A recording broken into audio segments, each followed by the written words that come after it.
Comment gérer un bien immobilier sans qu'il devienne un cauchemar? Un voyageur t'appelle pour une fuite d'eau, un litige, une fenêtre cassée ou encore même une serrure endommagée. Ces situations te font peur avant même qu'elles arrivent, alors cette vidéo va te permettre de comprendre comment gérer un logement. Bon visionnage. Cette vidéo, elle est divisée en 4 segments.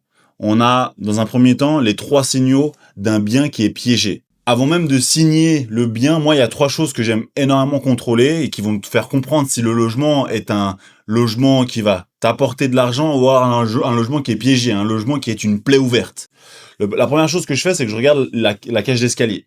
C'est peut-être bête à entendre, mais tu vas comprendre comment est-ce que le logement et l'immeuble est géré.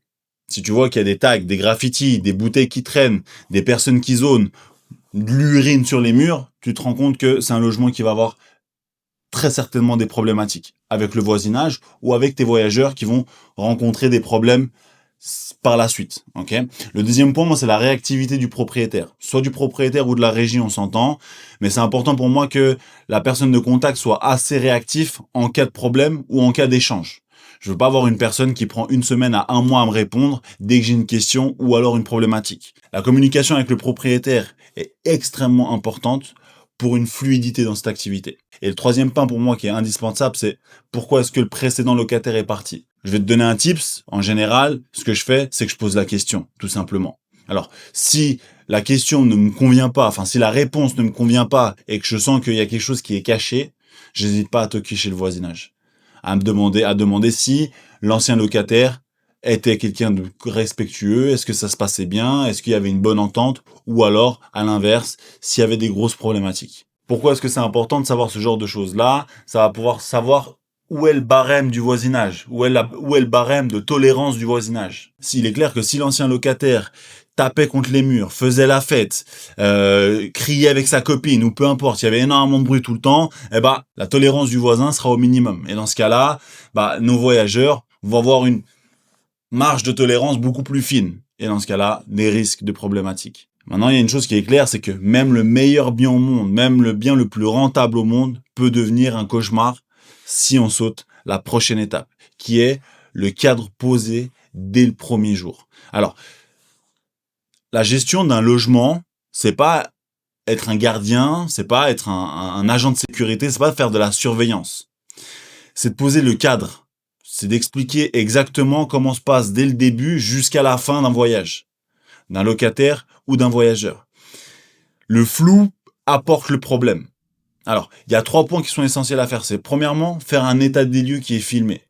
On évite toute problématique avec un voyageur. On sait comment est le logement à l'entrée et on sait comment est le logement à la sortie. Le deuxième point, c'est d'avoir un règlement qui est clair, qui est transmis au bon moment. Pas de flou, pas de laisser de sous-entendu, non. C'est clair, c'est précis, c'est net. Pas d'animaux, pas de fête, pas d'arrivée anticipée, pas de départ tardif. Tout ça, c'est clair, c'est rédigé. On met nos conditions en fonction du logement, en fonction du propriétaire, en fonction de nos attentes.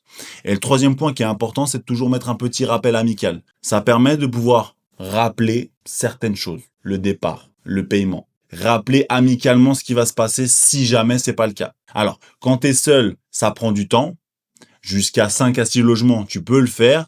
Et suite à ça, je te conseille de recruter, de déléguer. Et cette tâche-là devra ou pourra être faite par un tiers. Le troisième point, c'est un point qui est vraiment pas à négliger et que je vois souvent en erreur chez les membres ou alors chez les personnes qui me contactent, c'est les documents qui sont pas vérifiés avant la signature. C'est important de contrôler le règlement de la copropriété, les restrictions de l'usage, les contrats avec la maintenance, le bail principal avec la clause de la sous-location professionnelle ou pas, et puis l'historique des charges et des travaux qui ont été votés. Comprendre dans quelle direction va l'immeuble. Est-ce qu'il y a des modifications qui sont en cours qui vont endommager ta gestion? Par exemple, une grosse rénovation de toutes les fenêtres de l'immeuble. Ça peut engendrer des travaux, des échafaudages devant l'immeuble, un manque d'exploitation de l'appartement pendant 1 à 2 mois, si ce n'est plus.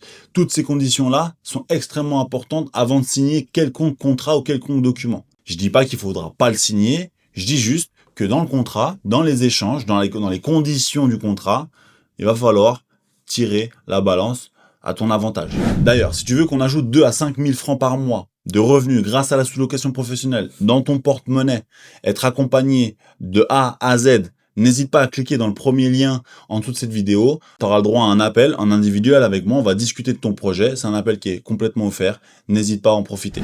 Tu as tout fait correctement. Tu as géré ton appartement correctement. Tu as eu les conditions. Tu as contrôlé les usages de copropriété. Tu as été au clair avec tes voyageurs. Mais malgré tout, il y a un litige qui explose. Qu'est-ce que tu dois faire pour gérer le litige sans perdre ton bien? Beaucoup trop de personnes te parlent de gérer un appartement et pourtant, dès qu'il y a un litige, ils ne t'expliquent pas ce qu'ils risquent d'avoir.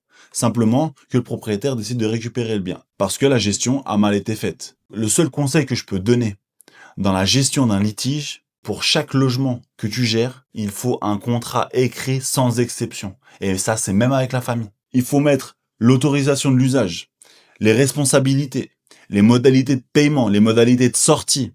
Et le fait de te protéger à ce moment-là, ça protège même tes relations. Ça protège la relation, que ce soit avec ta famille ou avec le propriétaire. La confiance n'exclut pas le cadre. Il est même, à l'inverse, essentiel pour le bien-être de cette relation. C'est cette réflexion, c'est cette méthode, cette stratégie de gestion, moi, qui me permet de gérer plusieurs biens sans que ça devienne trop désagréable. Alors, j'espère que cette vidéo t'a plu, j'espère qu'elle aura pu t'aider. N'hésite pas à la partager à quelqu'un qui en aurait besoin. N'hésite pas à t'abonner si tu veux voir d'autres contenus comme celui-ci. On se voit dans la prochaine vidéo. Pour le moment, ça se passe bien.